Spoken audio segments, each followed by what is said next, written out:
ഇന്ന് ഞാനൊരു ചീരത്തോരനാണ് വെക്കാൻ പോകുന്നത്.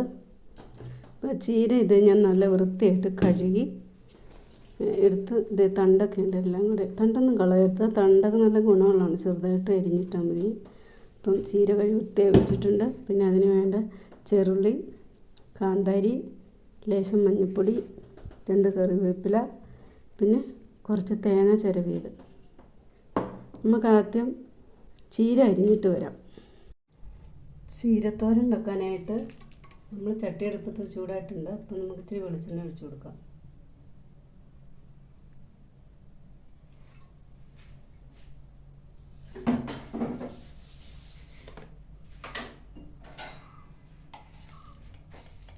കുറച്ച് കടുകിട്ട് കൊടുക്കാം.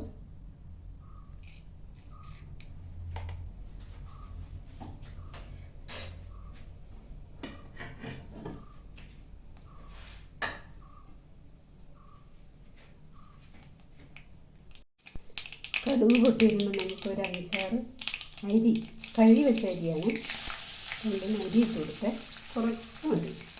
ചീരത്തോരൻ വയ്ക്കുമ്പോൾ നമ്മൾ 2-3 അരി ഇട്ട് കൊടുത്താൽ അതിന് പ്രത്യേക ടേസ്റ്റ് ഉണ്ട്.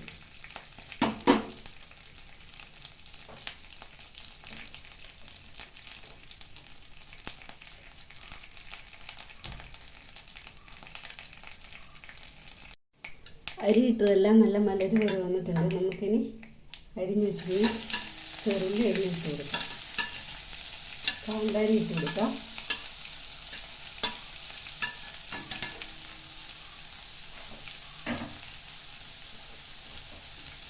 കറിവേപ്പില ഇട്ട് കൊടുക്കാം.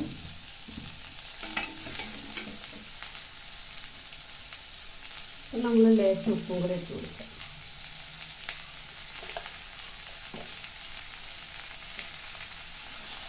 ഇളക്കി കൊടുക്കാം. ഉള്ളി വഴന്നിട്ടുണ്ട്. നമ്മൾ ഇതെല്ലാം ഒതുക്കി വെച്ചിരിക്കുന്ന തേങ്ങ ഇട്ട് കൊടുക്കാം.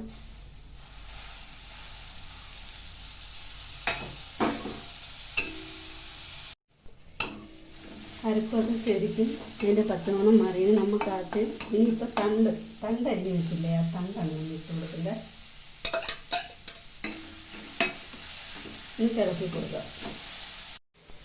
നമ്മുടെ ചീരത്തണ്ട് വെന്തിട്ടുണ്ട്. അപ്പോൾ ഇനി നമുക്ക് ആ ചീര ഇല അരിഞ്ഞ് ഇട്ട് കൊടുക്കാം.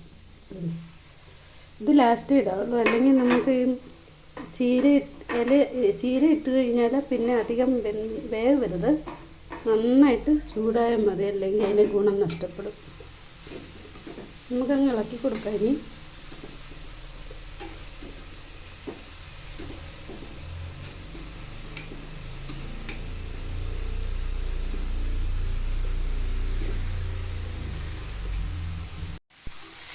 നമ്മുടെ ചീരത്തോരൻ ഇവിടെ റെഡിയായിട്ടുണ്ട്. നമുക്ക് അധികം ഇല വെന്ത് പോകണ്ട. നമുക്ക് സ്റ്റൗ ഓഫ് ചെയ്യാം.